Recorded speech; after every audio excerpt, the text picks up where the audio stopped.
सर्वांचे माझ्या या स्वामीमय चॅनलमध्ये खूप मनापासून स्वागत आहे.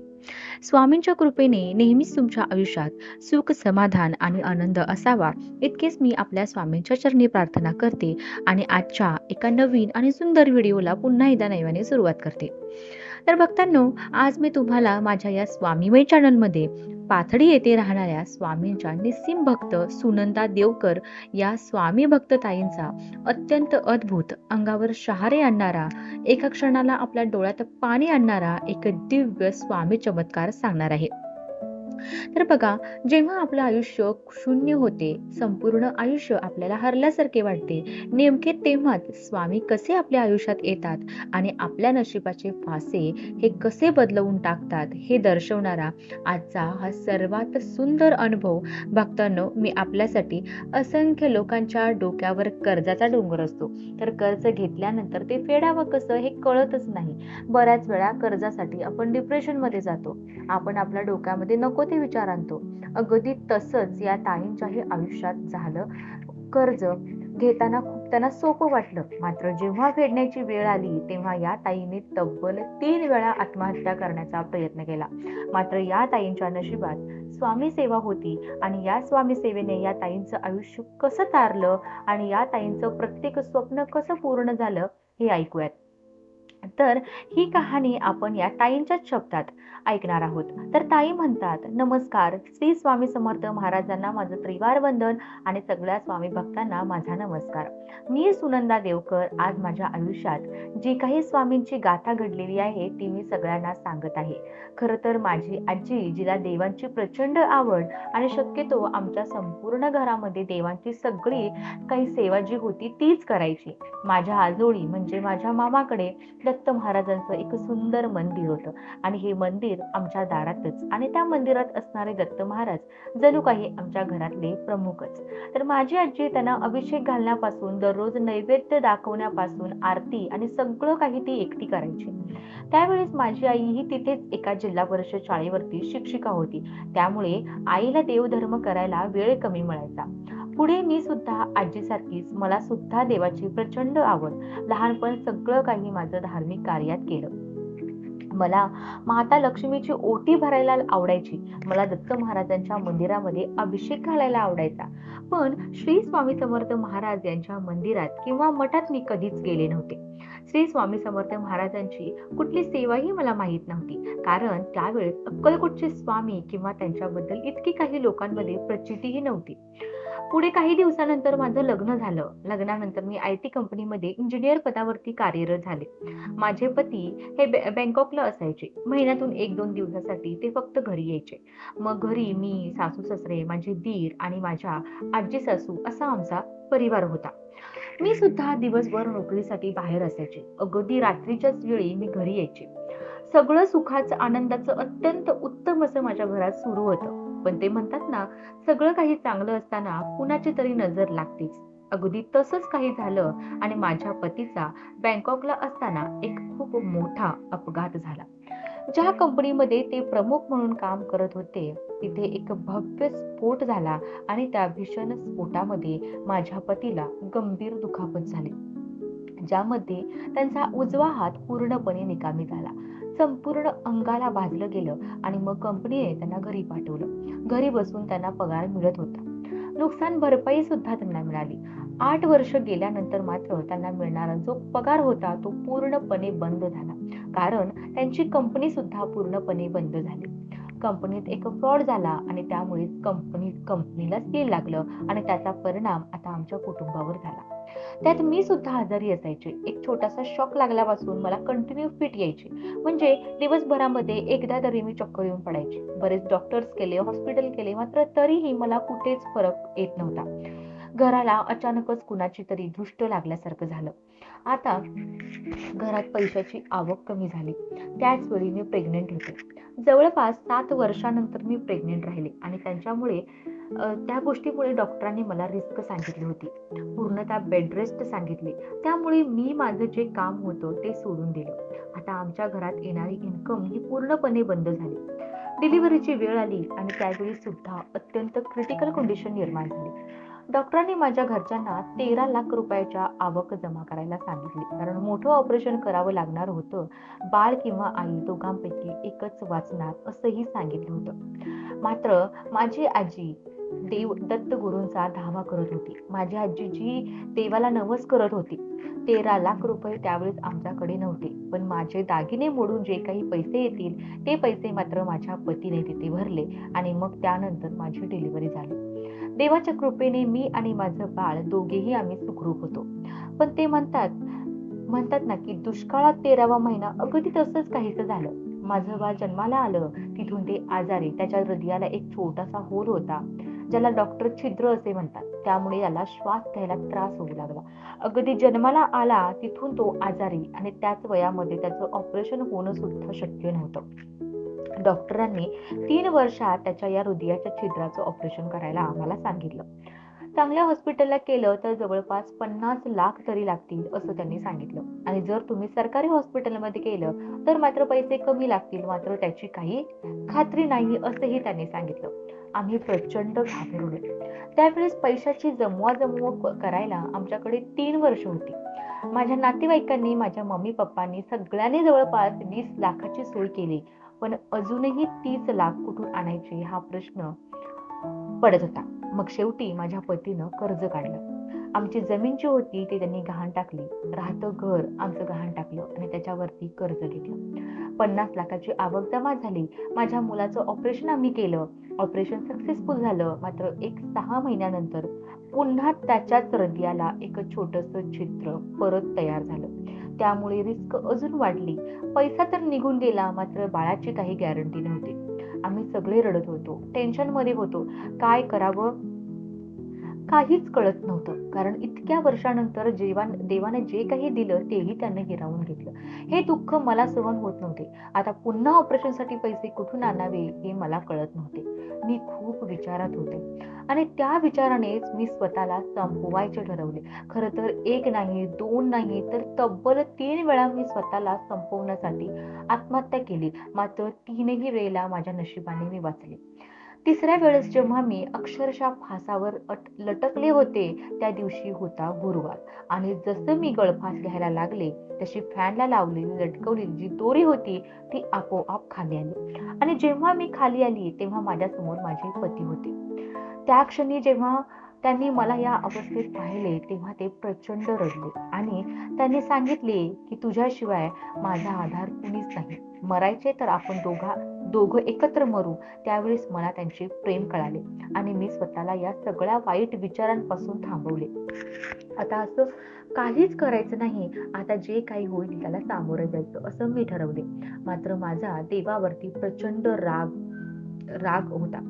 कारण देव नसतो असं मला वाटायचं. कारण लहानपणापासून मी इतकी देवाची भक्ती केली, मात्र तरीही माझ्या नशिबात असे आले तर मी देवाला कसं मान्य करू असं मला वाटू लागले.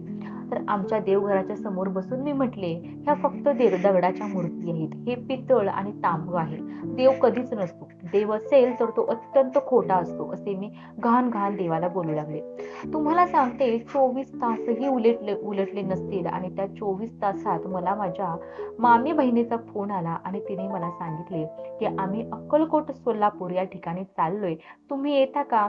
तिला माझी कंडिशन, तिला माझी परिस्थिती सगळी काही माहित होती आणि त्यावेळेस सहज मी तिला नाही म्हटले. तेव्हा ती मला म्हणाली, अगं अक्कलकोटला गेल्यावर सगळे प्रश्न सुटतात. अक्कलकोटचे स्वामी प्रत्येक भक्ताला तारतात.